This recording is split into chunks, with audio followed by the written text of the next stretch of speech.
We're all really excited. I mean, for the three athletes we have competing, it's their first time making this final round of the national meet.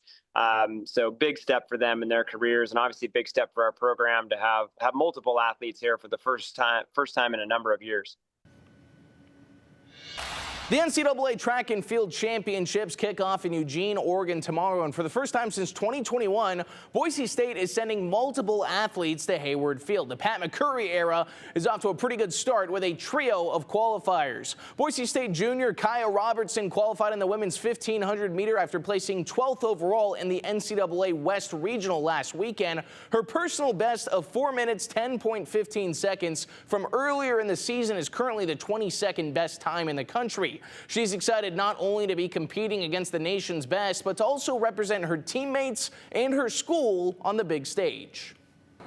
It means a lot. It's been a pretty awesome season, and all of our teammates have been competing well all year, so it's exciting to be able to represent everyone at Nationals. So continuing the Treasure Valley's surprising legacy in the women's 3,000-meter steeplechase, Boise State sophomore Hannah Ackermann placed 6th overall in the West Regional to qualify for Nationals. The Germany native qualified with a time of 9 minutes 54.4 seconds. Throughout the year, she's had a pretty big boost from her coaches. Not only has Bronco head coach Pat McCurry coached some Olympians like Lizzie Bird, but Boise State multi-time All-American turned 2024 Olympian Marissa Howard joined the staff this year as an assistant coach. Ackermann told me how much it means to learn firsthand from a pro.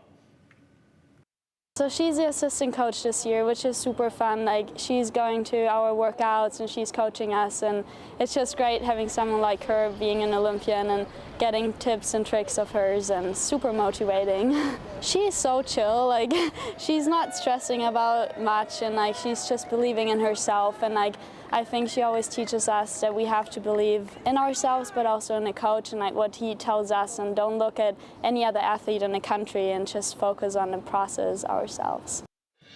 So this is the first time since 2016 that Boise State has had men and women qualify for the championships. Emmett High School graduate Landon Helms is headed to compete in the decathlon after winning the Mountain West title a few weeks back. Because he won the conference title, he doesn't have to compete in the West Regional. That extra time proved to be pretty important because that same week, he and his wife welcomed their first child. He had a little extra time, but his wife had a baby during that time, so he's been very busy.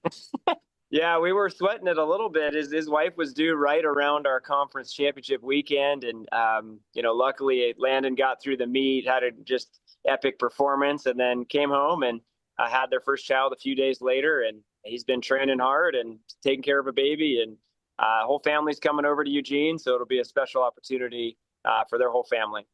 Yeah, pretty wild couple weeks for Landon. Really exciting stuff, though. By the way, he is one of many former Treasure Valley standouts who have qualified for the championships. On screen, you can see the Bora High graduate Nathan Green. He's going to be there, and we have a full breakdown on our website, ktvb.com. Right now, you can check it out, and we'll, of course, keep you updated on how everybody's doing along the way. More in the news at 10 coming up after the break.